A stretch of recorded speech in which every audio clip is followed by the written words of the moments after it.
Hello, this is Brian with BNLPC. Just wanted to take a few moments and kind of get into a little bit of the security features that are um, a part of the Zoom platform, which has been extremely popular, especially as of late, with a lot of people working remotely and scheduling meetings and just doing a lot of video conferencing. And there are some options you can use. GoToMeeting, Teams.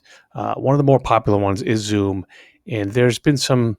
They've been under the in the press lately because of some of their security features being flawed and a couple other things that they've had to remediate on their side, and they have seen a couple of updates. To the application, that the first thing is if you do use Zoom and you do see any pop up or prompts for an update, we encourage you to update that as soon as possible. What this video is going to show you is how you can be proactive and take some safety measures here and lock down Zoom for yourself. So what you see here is this is my Zoom account. I have a paid account, but this a lot of this stuff is the same whether you have a paid account or the free account. So there are some global options under settings here, which we can get into that in another video. What we're going to just show you now is how to lock down a single meeting, whether it be a recurring or you should follow this process for any future meetings. So, for example, I want to schedule a meeting. You log into your Zoom account, and up top here we have the schedule a meeting option. So we simply click on that, and this can be something that you're scheduling in advance. If you wanted to run it now, it really doesn't matter. The advice that we're giving here is going to hold true regardless of the frequency of the meeting. You call the meeting whatever you want. Put a description in. That's really up to you. The date and time of the meeting, you can have it scheduled for later on the same day. If you wanted to schedule it in advance, it doesn't matter. Duration is really one of those. Really gives people an idea of how long the meeting is going to be. Zoom doesn't hold you to that. It doesn't shut the meeting out if you put in 30 minutes. It doesn't shut down after 30 minutes. It kind of gives them, I'm assuming, gives them an anticipated idea of bandwidth requirements and whatever else may be needed. I'm speculating there, but it doesn't. You put an hour, you can go for 2 hours. It doesn't matter. If it's a recurring meeting, you're going to check this box here. And that'll just put it on the calendar for however long you schedule it for. One security feature is registration. If you require registration, they would have to enter their information and that would be collected. That's one way to secure it down. We generally don't do that. We take some other measures, as you can see below. So meeting ID, we leave the automatically generated meeting ID. That seems to work well. You definitely want to check this required meeting password, right? The reason for that is if you don't check that and you send out the link, anybody that gets access to that link, whether it's forwarded to somebody or someone's email gets compromised and they pull that out of there without a password on the meeting, that link is basically open access to get into the meeting without doing anything. So we check that. We leave a default in there. It changes for every meeting, so you could put in your own if you want. But we're fine with using the password that comes up. Under video, you want to allow hosts and participants to have video. That's obviously a big portion of this platform. So if you have it off, then they're not going to be able to use it. So we turn that on. Audio, we do both because some people are on a computer, desktop computer, and they may not have a microphone. Most desktops don't. Laptops, I'm going to say, do because they have a built-in webcam and generally a microphone, or they can dial in on a telephone. So if you leave it to both, you leave it up to the participant to pick their method of audio. Now, here's some meeting options down here. One thing we encourage, enable join before host just means that if the person clicks on the link at 2:55 and it's a 3 o'clock meeting, they can sit there and join the meeting and wait for you to get there. We generally don't do that. And what will happen there is it'll just give them a screen that says that they've joined the meeting. The host has not yet started the meeting, and it just keeps them in a waiting queue. One good thing. If it's a larger group, you're going to want to mute participants upon entry, because if someone joins late, and they come right in, and they could have their phone ringing, there could be some background noise. So we just recommend just doing that, just to keep and they'll have the option to unmute themselves when they want to speak, but at least upon entry, it'll keep their microphone muted. This here is a key feature here, the enable waiting room.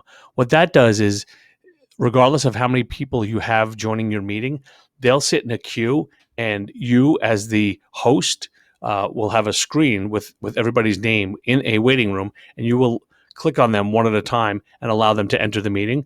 So that's one great way to prevent anybody from the outside that shouldn't be in this meeting, whether it's a hacker or a rogue employee or someone that got a hold of the invite and is trying to sabotage. They'll sit in that waiting room, and you won't let them in, right? So that's a great method right there. Okay, so let's go ahead, and I'm going to save this meeting, and then let's go ahead and start it. So from here, as you can see, we have the required password. It's fully encrypted at the end of the string here. As you can see, the meeting ID goes up to is this 413 number, which matches here. So if you wanted to just copy that and have people have to manually put in the password, you can do that. Otherwise, we have it encrypted in the link over here. And then from there, you can copy this invitation and then send this out. Copy it and paste it into an email and send it to your participants. And you can see here's the meeting ID is here, and the password is there, and along with the phone numbers that they can dial. So once you go ahead and start the meeting, now I, as the host, I'm going to be able to start it. I'm not going to see that I'm waiting for anything. So we're going to go ahead and open Zoom.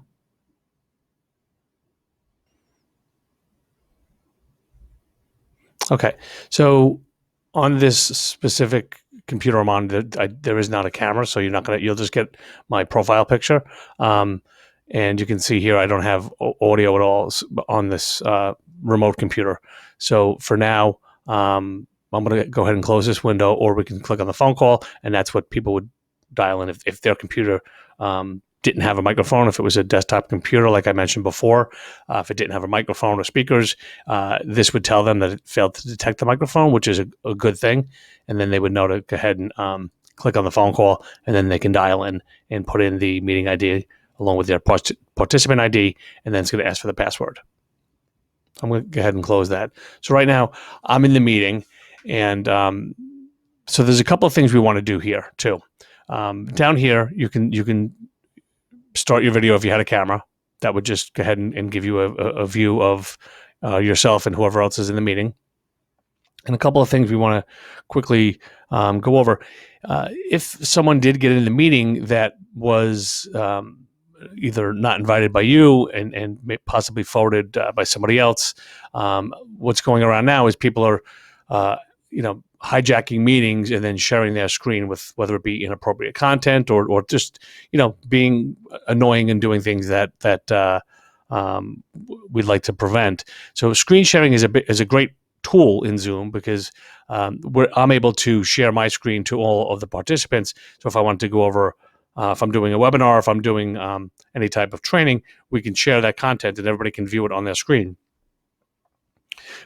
And the disadvantage is so can all the participants, right? So what you want to first do is click this arrow here. And again, this is only a feature that the host of the meeting can do. Click on this arrow here, and who can share, right? So by default, it's saying all participants can share.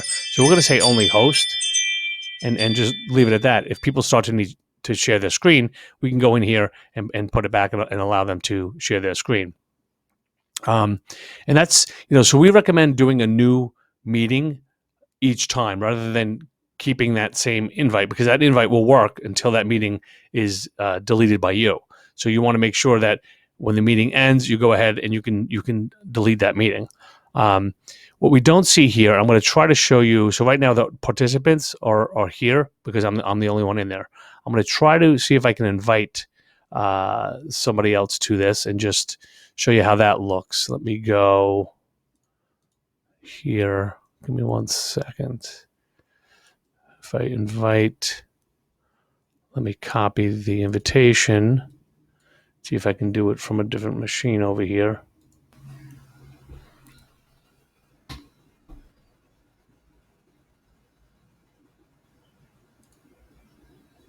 See if this lets me do it. Bear with me.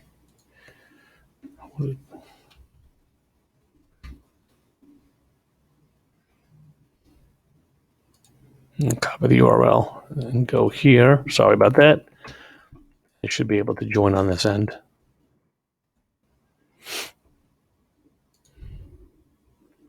So I should set up that waiting room. I just want to show you what it would look like to the host.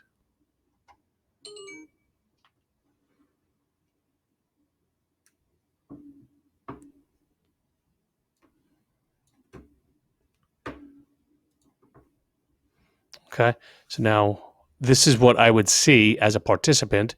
Please wait.